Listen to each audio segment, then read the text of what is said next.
9절부터 12절까지의 말씀, 9절부터 12절까지의 말씀입니다. 우리 함께 자리에서 일어나서 하나님의 말씀 받습니다. 제가 가지고 있는 성경은 구약 1039면에 기록되어져 있습니다. 이사야 58장 9절부터 12절까지의 말씀, 저와 여러분이 한 절씩 서로 좀 교독하면서 하나님의 말씀 같이 받습니다. 9절 말씀을 제가 먼저 읽습니다. 내가 부를 때에는 나 여호와가 응답하겠고 내가 부르짖을 때는 내가 여기 있다 하리라. 만일 내가 너희 중에서 멍에와 손가락질과 허망한 말을 제하여 버리고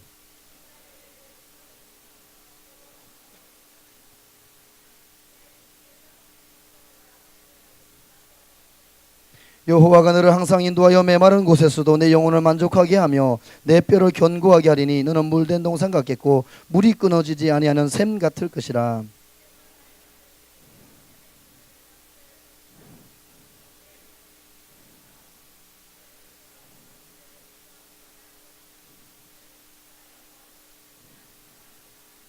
아멘. 여러분 앉으시면서 옆 사람에게 이렇게 한번 인사합시다. 당신이 물된 동산입니다. 한번 더 인사할까요? 물된 동산으로 살아갑시다. 시작. 여러분 절개 요즘에 좀 물이 많이 좀 필요한 것 같아요. 날씨가 너무 더워져 가지고. 여러분 절개 마시는 물이 있습니까? 어떤 물을 자주 사서 절개 마십니까? 어떤 물? 아무가 잡히는 대로 그냥 아무 물이나 그냥 그냥 관계없이 국산이든 해외든 관계없이 무조건 잡히는 대로. 어떤 사람들은 백산수만 드시는 분이 있더라고요. 백두산 천지에서 내려오는 백산수. 그 긴지 아닌지 모르겠지만 초록니 광천수만 드시는 분도 있고 탄산수만 드시는 분도 있고, 저는 개인적으로 제주 땡땡땡을 자주 마십니다. 굉장히 좋아요. 우리나라 물 중에 최고 맛있는 것 같아요. 근데 여러분, 물이 가지고 있는 특징 세 가지가 있어요. 물이 가지고 있는 특징 세 가지가 있는데, 그 첫 번째는 뭐냐면 여러분, 색깔이 없다라는 겁니다. 또 하나는 뭐냐면 여러분, 물은 냄새가 없다라는 겁니다. 냄새 나는 물은 여러분 좋은 물이 아니에요. 세 번째는 뭐냐면 여러분, 맛이 없다라는 겁니다. 근데 저는 개인적으로 제주 땡땡땡을 마시면서 맛을 느끼거든요. 달고 오묘한 맛이 있어요. 근데 어쨌든 물이 가지고 있는 특징이 세 가지입니다. 색이 없고 냄새가 없고 여러분 맛이 없다라는 겁니다. 그럼에도 불구하고 여러분, 이 세 가지가 없는 이 물, 근데 여러분 우리는 삶을 살아가면서 물 없이 살아갈 수는 없는 존재들이다라는 겁니다. 이 땅에 살아가는 모든 생명체, 여러분 사람뿐만 아니라 동물도 그렇고 여러분 식물도 그렇고 물 없이는 여러분 다 살아갈 수 없는 존재들이다라는 겁니다. 물이 없으면 여러분 죽게 되어져 있습니다. 특히 여러분 우리 사람은 더 그렇습니다. 우리의 몸이 70%가 물이다 이렇게 얘기하잖아요, 그죠? 그 중에 여러분 5%만 빠져나가도 탈수 증상이 일어납니다. 그래서 여러분 심하면 생명의 위험, 더 심하면 여러분 죽게 되어져 있습니다. 사람이 살아가면서 있어서 여러분 물이 얼마나 중요한지 모른다라는 겁니다. 그래서 여러분 우리가 한 생명이 태어나는, 한 사람이 여러분 태어나는 그 과정을 보게 되면 우리는 여러분 물에서부터 시작하는 것을 볼 수 있습니다. 우리는 엄마 뱃속에 있을 때부터 여러분 양수 속에서 자랐어요, 그죠? 물 속에서 삶을 살았습니다. 그래서 아이가 갓 태어났을 때 여러분 목욕시키기 위해서 한번 물에 담가 보세요. 잘 놀아요. 엉엉 울던 애들도 물 속에 담가 놓으면 여러분 그때의 그 기억이 있어가지고 잘 놀아요. 울지 않는다라는 겁니다. 물을 두려워하지 않습니다. 여러분 물 늘 가까이 하면 그렇게 좋아한다라는 거죠. 우리 인생은 그래서 물과 관련이 깊다라는 겁니다. 우리 인생뿐만 아니라 여러분 세계 인류의 역사도 보게 되면 모든 4대 문명의 역사 또한 여러분 물 중심으로, 강 중심으로 시작된 것을 우리는 역사 시간에 여러분 학습을 통해서 우리는 익히 알고 있습니다. 여러분 모든 문명의 발상지 또한 물에서부터 시작되었다라는 겁니다. 그래서 사람은 여러분 태어나는 그 순간부터 해서 죽을 때까지 물을 떠나서는 살 수 없습니다. 지난 2월에 태국 단기 선교로 갔다가 치앙마이에서 방콕으로 비행기 타고 이렇게 왔어요. 갈 때는 막 정신없이 잠잠해 갔기 때문에 제대로 못 봤어요. 오는 길에 치앙마이에서 방콕으로 되돌아오는데 비행기 타고 막 방콕 가까이 왔는데 보니까 재밌는 현상이 하나 있더라고요. 마을이 생겨져 있는데 보니까 강을 끼고 천을 끼고 다 마을이 생성되어 있어요. 물이 없는 곳에서는 마을이 없더라고요. 사람은 뭐냐면 여러분 물을 가까이 해야지만 살아갈 수 있는 존재이기 때문에 물을 늘 가까이 하며 살아간다라는 겁니다. 근데 여러분 이게 우리만 그런 것이 아니라 성경도 보게 되면 물로 시작해서 물로 끝나는 것을 볼 수 있습니다. 창세기 1장 2절 하나님이 수면 위에 운행하시더라. 하나님이 물 가운데 운행하고 계시더라. 이렇게 말씀하고 있어요. 여러분 요한계시록 22장 1절과 2절 말씀에 보면 또 그가 수정같이 맑은 생명수의 강을 내게 보이니 하나님과 및 어린 양의 보좌로부터 나와서 길 가운데 흐르더라. 창세기 하나님의 영이 수면 위에 물 가운데 운행하셨던 하나님이, 여러분 성경 제일 마지막 요한계시록 22장에 가게 되면 생명수 가운데 하나님의 은혜가 흘러간다 라고 이렇게 말씀하고 있습니다. 성경은 여러분 물로 시작해서 물로 끝나고 있는 것을 볼 수 있습니다. 여러분 성경에서 이야기하는, 특별히 여러분 이 물은 성경적 의미가 어떤 의미를 담고 있냐면, 한번 따라합시다. 물은 하나님께서 자기 백성에게 베풀어 주시는 은혜와 축복을 상징한다. 여러분 물은 하나님께서 저와 여러분에게 부어주시는 은혜와 축복을 상징하는 것이 바로 여러분 이 물이다라는 거예요. 그렇다면 여러분 반대로 가뭄은 무엇을 상징할까? 하나님의 심판, 하나님의 책망, 하나님의 저주를 여러분 상징합니다. 성경에서 여러분 기록되어져 있는 내용들이 그래요. 여러분 그래서 하나님의 은혜와 축복을 상징하는 이 물, 그래서 여러분 우리가 잘 알고 있는 시편 23편 말씀에 보게 되면 우리의 선한 목자 되신 하나님께서 우리를 여러분 쉴 만한 물가로 인도해 주신다라고 이렇게 말씀하고 있습니다. 우리를 살리고 우리를 복되게 하고 우리 인생이 잘되게 하고 우리 인생이 하나님의 은혜와 축복을 누리는 삶을 살아가게 하기 위하여 저와 여러분을 쉴 만한 물가로 인도하시는 여호와 로이 되신 하나님, 선한 목자 되신 하나님이라고, 하나님이 어떤 분인가에 대해서 시편 23편에 그렇게 여러분 소개하고 있다라는 겁니다.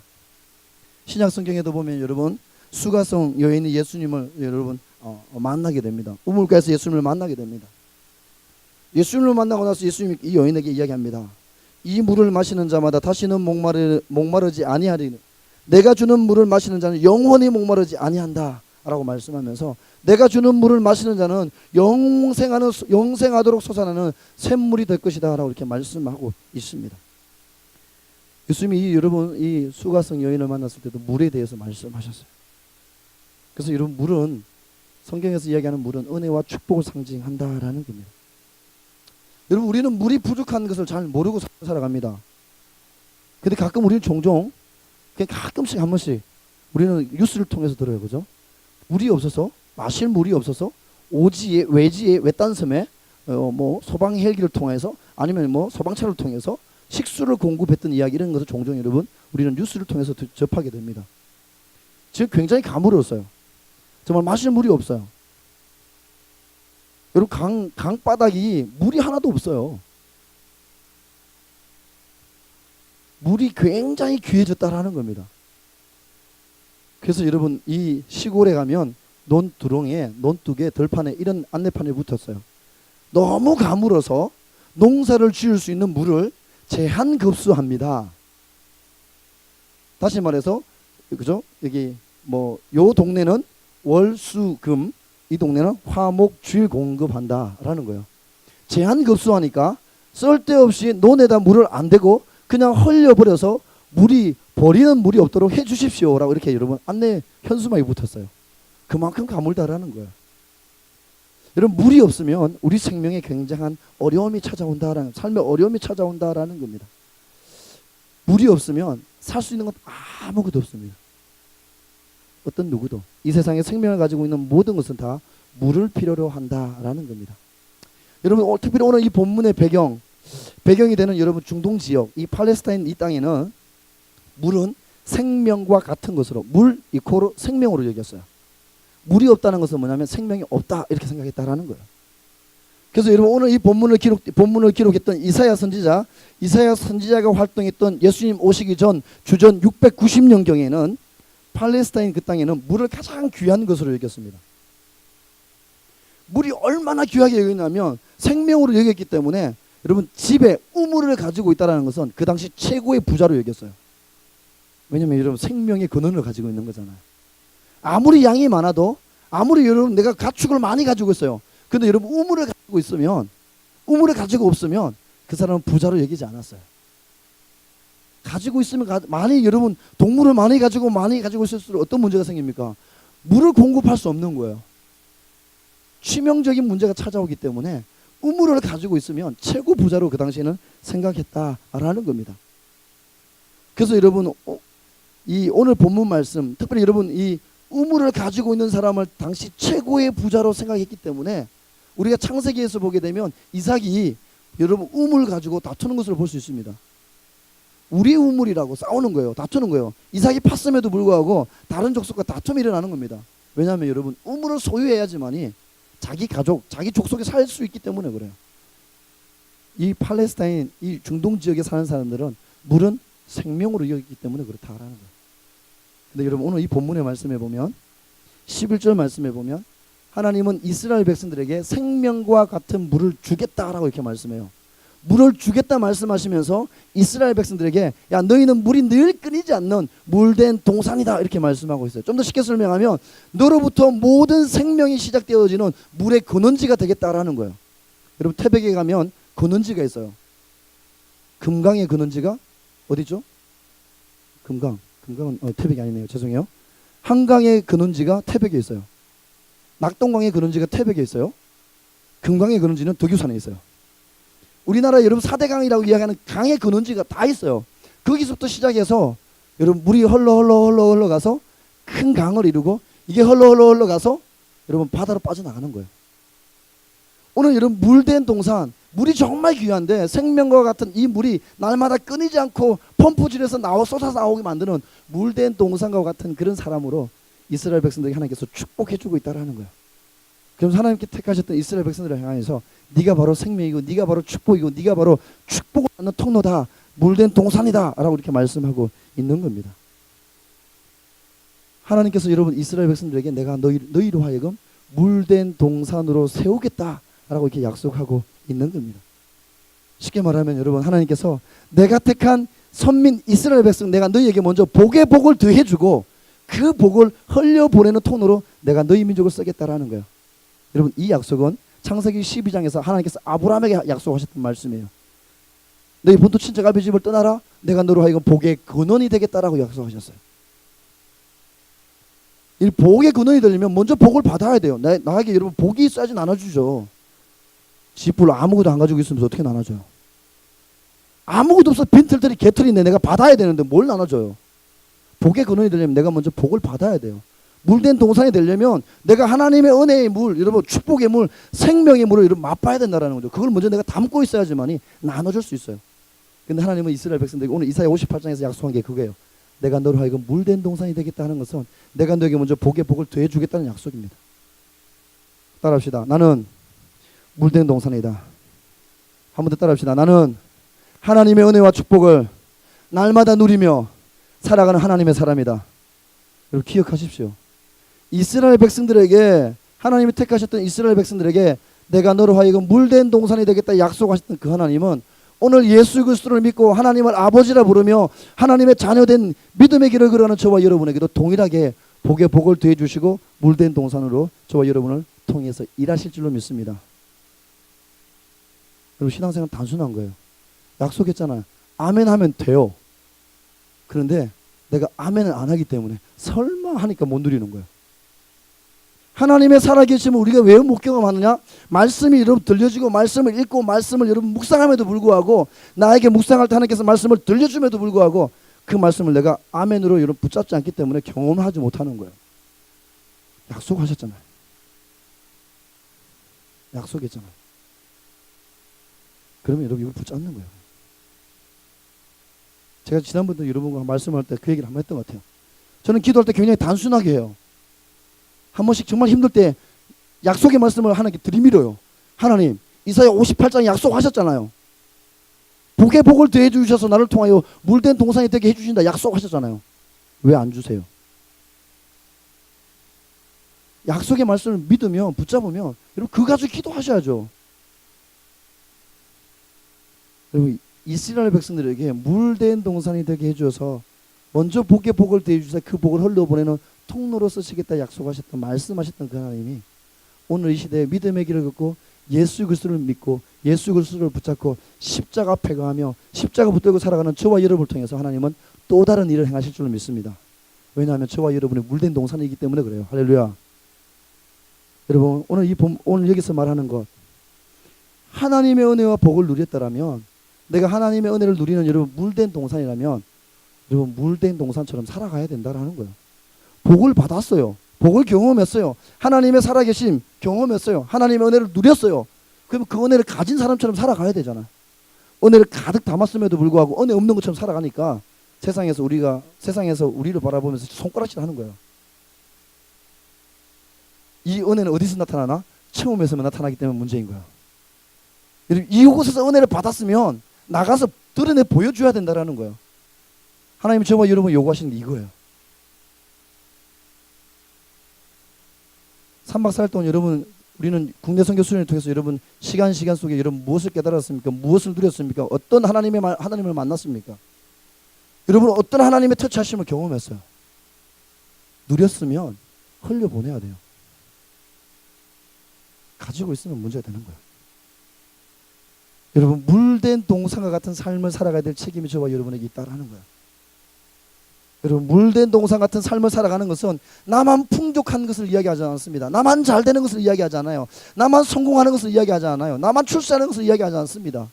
내가 부유해지는 것, 내가 좋은 사람 만나서 결혼하고 아름다운 가정 꾸리는 것, 나만 이걸 이야기하지 않아요. 오늘 말씀해 보면 하나님의 은혜를 누렸느냐, 하나님의 은혜를 경험하는 생명에 거론되는 하나님의 놀라운 축복, 물된 동산이 되었다면 우리로 하여금 물된 동산을 살아가라는 거예요. 어떻게 살아가야 될까? 여러분 물된 동산처럼 살아가는 삶에는 두 가지 특징이 있습니다. 첫 번째는 뭐냐면 따라합시다. 물된 동산과 같은 삶은 하나님의 인도하심을 받습니다. 물된 동산과 같은 사람은 여러분 하나님의 인도하심을 받으면서 삶을 살아갑니다. 내 것을 고집하지 않아요. 11절 말씀 앞부분에 보면 여호와가 너를 항상 인도한다라고 말씀하고 있어요. 여러분 물된 동산과 같은 사람은 내 뜻, 내 생각 고집하지 않아요. 하나님이 나를 인도하실 때 하나님의 말씀에 따라 순종하며 하나님의 인도하심을 쫓아 살아가는 사람이 물된 동산과 같은 삶을 살아가는 그리스도인이다라는 겁니다. 여러분 하나님의 인도함을 받는다는 것은 굉장한 축복입니다. 내 통장의 잔고가 여러분 마이너스 제로다 할지라도 행복해요. 내 배경이 좋지 않다 할지라도, 내 환경이 좋지 않다 할지라도, 내 삶의 상황이 열리지 않는다 할지라도 취업의 문을 열심히 두드리는데 이력서 수백 통 내는데 아무도 나에게 얼굴 보자라고 얘기하지 않아요. 면접 보라고 얘기하지 않아요. 그래도 여러분 하나님의 인도하심을 받는 사람은 그것 때문에 절망하지 않습니다. 하나님의 인도하심을 안 받으니까 어떻게 되죠? 세상이 나를 몰라준다고, 나 같은 인재를 몰라준다고 이야기하면서 원망하고 절망하는 거죠. 여러분 하나님의 인도하심을 받기 시작할 때 우리 가운데는 환경이 중요하지 않습니다. 따라합시다. 우리의 삶에 가장 중요한 것은 내가 무엇을 가지고 있는 것보다 내가 누구의 인도함을 받는가이다. 우리의 삶에 가장 중요한 건 이거예요. 내가 지금 누구의 인도함을 받고 살아가는가, 내가 지금 누구의 붙들려 삶을 살아가느냐, 이게 제일 중요하다라는 거예요. 여러분 이스라엘 역사를 보십시오. 출애굽했던 이스라엘 백성들의 삶의 역사를 한번 보십시오. 그들이 광야 40년 동안 여러분 하는 것은 딱 하나밖에 없어요. 하나님의 인도하심을 쫓아갔어요. 구름 기둥이 가만히 있으면 가만히 있는 거예요. 구름 기둥 움직이면 움직이는 거예요. 불 기둥 움직이면 움직이는 거예요. 가만히 있으면 그냥 가만히 있는 거예요. 움직일 때까지 버티는 거죠. 그냥 머물러 있는 겁니다. 여러분 그들이 하나님의 인도하심을 따라서 광야 40년 길을 행진했어요. 성경에 보면 이렇게 기록되어 있습니다. 40년 동안 그들이 여러분 광야 길을 행진했는데 의복이 해하지 아니하고 발이 부르트지 않았다라고 기록되어 있어요. 좀 쉽게 설명할까요? 40년 동안 그들이 하나님의 인도하심을 따라갔는데 여러분 의복이 해서 틀어지고 40년 동안 똑같은 옷을 입었는데 옷이 그대로라는 거예요. 말 돼요? 40년 동안 걸어갔어요. 물집이 안 생겼다는 거예요. 남자들 행군 해봤잖아. 야간 행군 해봤잖아. 해병대 천리 행군 해봤잖아. 물집 수직이 터져요. 엄청나게 많이 터집니다. 자매들 자매들 이해되지 않죠? 2년 뒤에 리더십 수련회 한번 우리 국토대장님 합시다. 할렐루야. 부산에서 한번 서울까지 한번 올까요? 그 바로 이해될 거예요. 아마 우리 누구죠? 리라가 경험했어요. 작년에 박하수 국토대장정. 완전히 새로운 사람이 돼서 왔어요. 몸은 홀쭉해지고 피부 색깔은 새까매지고. 아유 예. 걷다 보면 조금만 그래도 여러분 물집이 터져요. 우리 걷는 게 익숙하지 않거든요. 이스라엘 백성들 여러분 440년 동안 고센 땅에 가만히 있었어요. 앉아 있었어요. 그리고 여러분 지푸라 해가지고 벽돌만 찍었어요. 그들이 여러분 천리 행군 해봤어요? 안 해봤어요. 근데 성경은 뭐냐 하면 발이 부르트지 않았다는 거예요. 왜? 하나님의 인도하심을 받았기 때문에. 하나님의 인도하심을 받으니까 어떻게 돼요? 먹을 것 해결. 이스라엘 백성들이 싸워봤어요? 신무기도 없어요. 전쟁에 한 번도 해보지 않았어요. 근데 그들이 하나님의 인도하심을 받을 때 여러분 그들은 아말렉과의 싸움에서 이겼어요. 블레셋과의 싸움에서도 이겼습니다. 가나안의 7족속도 여러분 싸워서 이겨서 그 땅을 점령했어요. 사람의 방법이 아니라 하나님의 인도하심을 받을 때 여러분 이스라엘 백성들의 삶이 여러분 형통했다라는 거예요. 여러분 우리의 삶도 마찬가지입니다. 하나님의 인도하심을 따라 살아가느냐 아니냐 이게 중요해요. 근데 여러분 물된 동산과 같은 하나님의 은혜와 축복을 누리는 사람은 하나님의 인도하심을 따라 살아갑니다. 하나님의 말씀 따라 살아가요. 주님 말씀하시면 내가 나아가리다. 주님 뜻이 아니면 내가 멈춰서리라. 찬양은 해요. 근데 그래요. 주님 뜻이 아니면 멈춰선다며. 근데 우리 이렇게 기도해요. 하나님 내 마음에 원하는 이것이 하나님의 뜻인 줄 알고 믿음으로 아멘 하고 가요 그냥요. 그렇죠? 그러면서 힘들면 그래요. 주님 뜻이 아니면 멈춰서겠다는 거예요. 지 뜻대로 살아놓고. 여러분 우리는 하나님의 음성을 듣지 않고 하나님의 말씀 끊임없이 하나님께서 우리 가운데 말씀하는데 우리 하나님의 음성을 잘 못 들어요. 왜 못 들을까? 여러분 하나님의 인도하심을 받으려면 하나님과의 나와의 관계가 가까워져야 돼요. 그래야지 하나님의 인도하심을 받을 수 있습니다. 여러분 청년 공동체 여러분 전부 있잖아. 근데 여러분 가운데 제 마음과 제 생각과 제 뜻을 제일 잘 아는 사람이 누굴까? 이경화예요. 이번 국내 선교 수련회 하면서 50일 동안 저와 함께 절친이 되었어요. 그래서 제가 경화야 하면 목사님의 마음이 어떤 마음인지 알아요. 50일 동안 막 가까이 지내다 보니까 이제 아는 거예요. 제가 하면 이게 무슨 뜻인지 알아요. 그치가 절친이면 눈빛만 봐도 알아요. 굳이 말하지 않아도 알아요.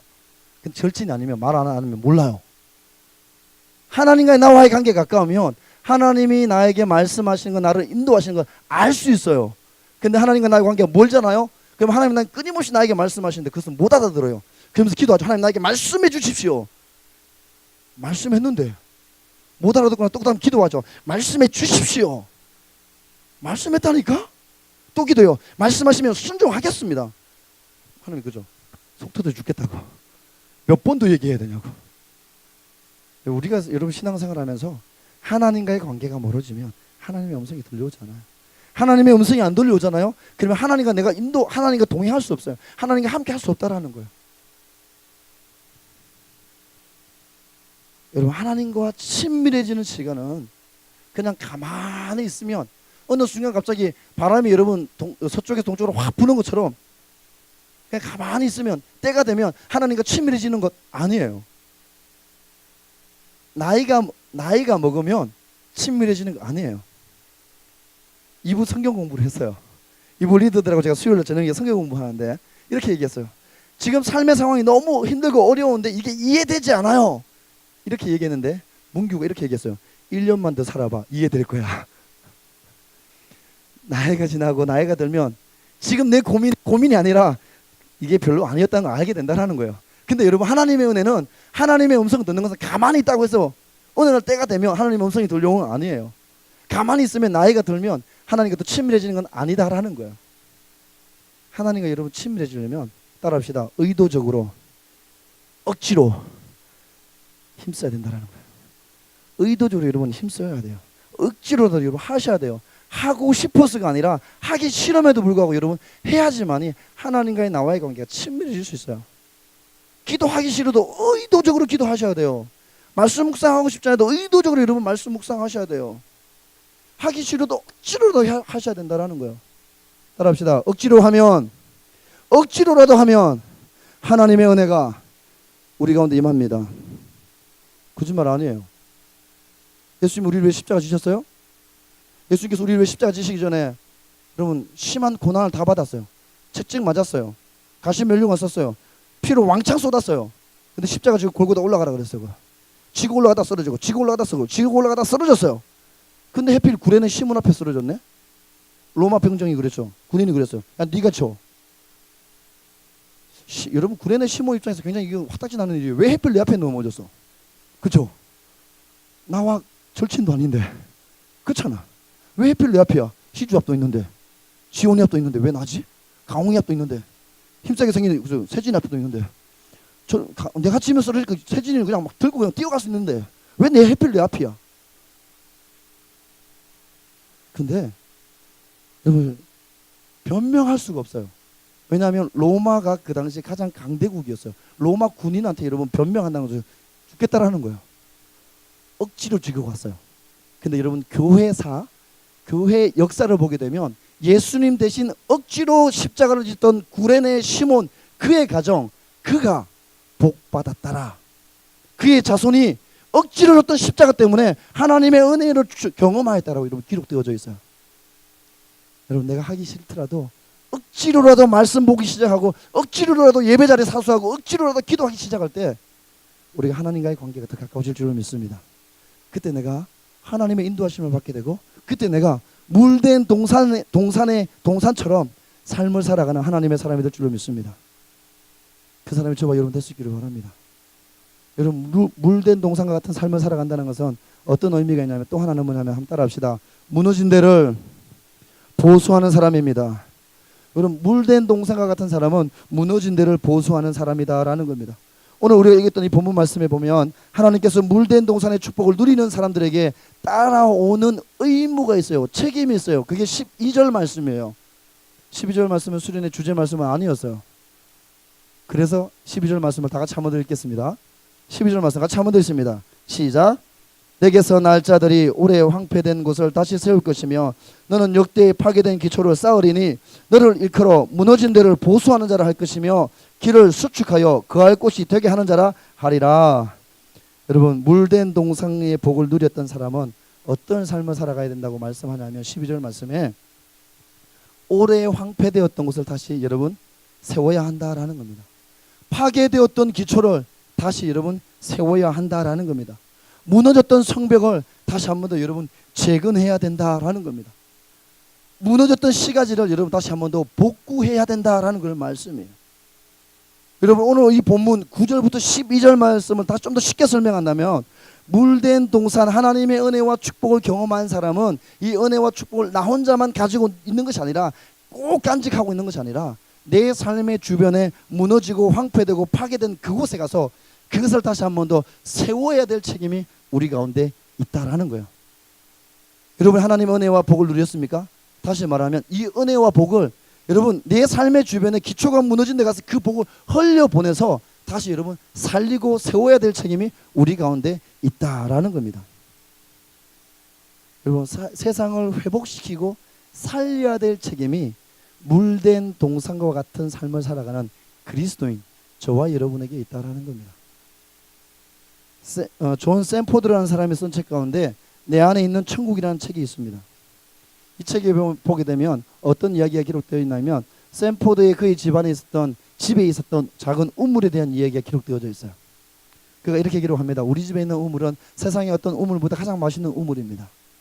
정말 시원하고 정말 물맛이 너무 좋고 최고다라고 이렇게 얘기해요. 근데 아버지가 하루는 이 우물 퍼는 게 너무 하니까 지하수를 파버렸어요. 막 우리 요즘 지하수 펌프로 퍼올리잖아. 그 신문명에 따라서 바구로 퍼올리는 것이 아니라 전기로 그냥 바로 물이 나오게 해버렸어요. 그러고 나서 그동안 사용했던 우물은 덮어두었습니다. 시간이 지나고 나서 샌포드가 궁금한 거였어요. 내가 어렸을 때 정말 맛있게 먹었던 우리 집에 있는 저 우물 물을 한번 맛보고 싶은 거였어요. 그래서 우물 뚜껑을 딱 열었어요. 기대하면서. 그때 먹었던 그 시원한 물, 달콤한 그 나에게 입안에 맴돌았던 그 단맛의 그 우물물을 기대하며 뚜껑을 열었어요. 우물이 있을 줄 알았어요. 근데 우물이 다 말라버렸어요. 왜 말라버렸을까? 샌포드 그래서 우물에 대해서 연구하기 시작했어요. 보니까 뭐냐면 우물물을 계속 퍼내지 않으면 여러분 우물물 지하수 물이 나오는 이 관이 막혀버려서 물이 다 증발해버리고 끝내는 그 우물이 바닥을 드러내게 되는 거예요. 그래서 이 샌포드가 그때 깨닫습니다. 아 그렇구나. 퍼내지 않으면 그 우물이 계속 유지되지는 않는다라는 거예요. 여러분 이건 우리 신앙생활도 마찬가지입니다. 저는 경주 땅을 굉장히 좋아합니다. 그래서 저는 삼국 사기를 읽다가 미쳐버려가지고 경주로 혼자 여행 갔어요. 삼국 사기 이런 이야기가 나와요. 김유신이 백제와의 전쟁하러 갔다가 이겼어요. 되돌아왔는데 다시 급하게 소식이 들려오는 거예요. 백제가 다시 쳐들어왔습니다. 집에 가서 쉬려고 하다가 다시 백제와의 싸움하러 나가요. 싸움하러 나가는 길 가운데 자기 집 앞을 지나가요. 그러면서 잠깐 스탑 한마디 외쳐요. 병사를 보내서 얘기하는 거죠. 저기 우리 집에 우물에 있는 우물물을 내가 한번 마시고 가고 싶다 이렇게 얘기해요. 그래서 병사가 뜨다듬 물 한 표 딱 갖다 주니까 물을 딱 마시면서 한마디 딱 해요. 역시 우리 집 우물은 옛날 맛 그대로야. 이 말 한마디 딱 하고 전쟁에 딱 나가요. 요 내용을 읽다가 제가 궁금해졌어요. 도대체 얼마나 맛있었으면. 그래서 혼자 새벽에 대전서 공부할 때인데 새벽에 첫 기차 대전발 0시 50분 기차 타고 쫙 갔어요. 경주 딱 도착하니까 아침을 대충 때우고 도착해서 10시 자전거를 하나 빌렸어요. 자전거 타고 일단 김유신 장군의 집 틀을 찾아야 되잖아요. 우물을 찾아가서 우물을 한번 맛보려고 열심히 달려갔는데 어디 있냐면 김유신 장군 집 터에 있는 그 우물 이름이 제매정이라 그래요. 제매는 김유신 장군의 부인의 이름이에요. 제매정이라는 곳인데 거기 어디냐면 교촌마을 맞은편에 있어요. 관광객 아무도 안 와요. 교촌마을 허벌나게 관광객 많이 와도 여기는 아무도 안 와요. 조용해요. 한적해요. 어렵게 찾아가지고 막 갔어요. 제가 21살 때예요. 가서 우물을 기대하고 딱 봤는데 물은 있어요. 썩어서 새카매요. 마실 수가 없는 거예요. 그 옛날에는 그 물이 계속 퍼고 사용하니까 그 물이 살아있었어요. 근데 안 쓰니 그대요. 물은 썩었어요. 고여서 썩었더라고요. 조금 아쉬웠어요. 그 옛날에 김유신 장군이 감탄했던 그 맛을 좀 맛보고 싶었는데 그래서 위로를 제주 땡땡땡으로 했어요. 오는 길에. 여러분 마찬가지예요. 우리가 신앙생활하면서 나에게 부으신 하나님의 은혜가 있어요. 이걸 여러분 나 혼자만 간직하잖아요. 여러분 썩어져요. 흘려보내야 됩니다. 퍼서 흘려보내야지만이 여러분 그 물은 끊임없이 여러분 계속 여러분 용솟음치게 되어져 있습니다. 이게 바로 여러분 물된 동산과 같은 삶을 살아가는 그리스도인의 삶의 모습이다라는 거야. 여러분 가운데 어떤 은혜가 있습니까?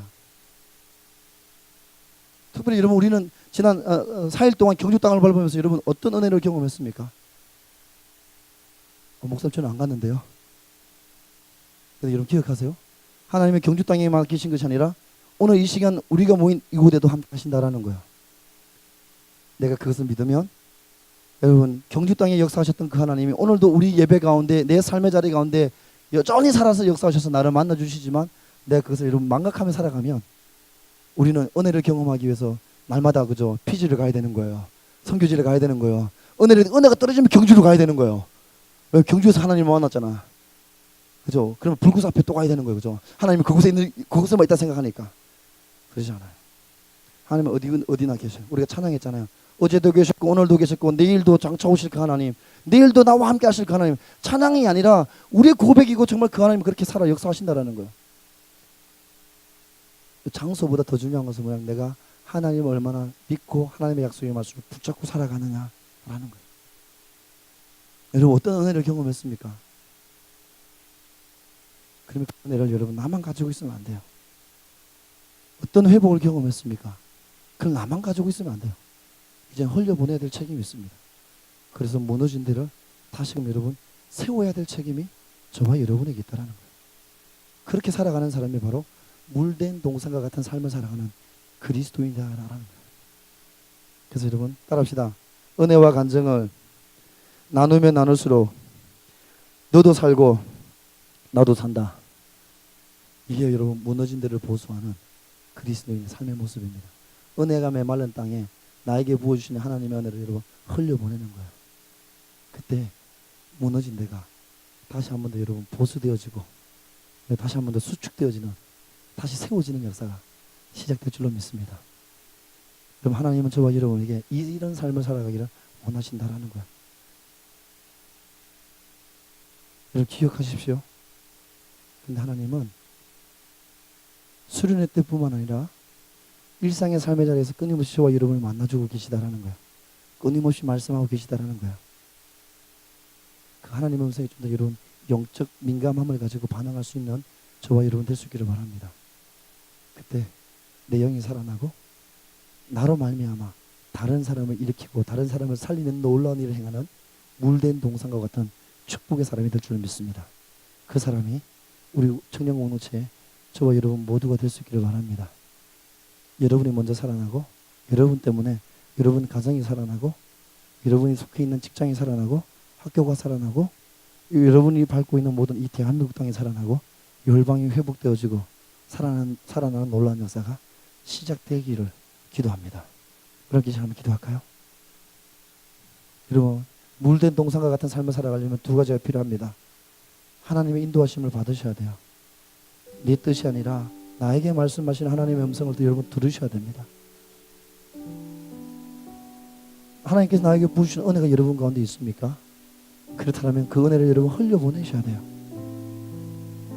그래서 여러분 삶의 주변에 무너진 데가 여러분 때문에 살아나는 역사가 여러분 일어나야 됩니다. 여러분 물은 흘러가기만 하면 그 물 주변, 강 주변의 모든 생명은 살아납니다.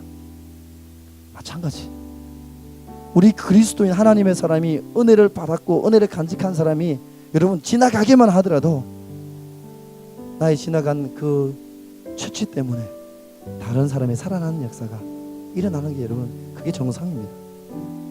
그런 계시 한번 기도하며 나갈 때 우리 말씀 붙잡고 한번 기도합시다. 하나님 날마다 나에게 부으시는 그 하나님의 은혜에 날마다 나에게 말씀하시고 나를 인도하시는 그 하나님의 인도하심에 내가 영적 민감함을 가지고 반응할 수 있는 내가 되게 도와주십시오. 수련회 때 그렇게 민감하게 반응하였던 것처럼 내 일상의 삶의 자리에서도 민감하게 반응할 수 있는 내가 될 수 있도록 도와주십시오. 또한 그 은혜와 복을 나 혼자만 누리는 것이 아니라 흘려보냄으로 말미암아 물된 동산과 같은 삶을 살아갈 수 있는 내가 될 수 있도록 도와주십시오. 무너진 데를 보수하는 사람, 그 사람이 내가 되기 원합니다. 나를 써주십시오라고 우리 함께 이 시간 한번 말씀 붙잡고 기도하며 나가기 원합니다. 기도하겠습니다.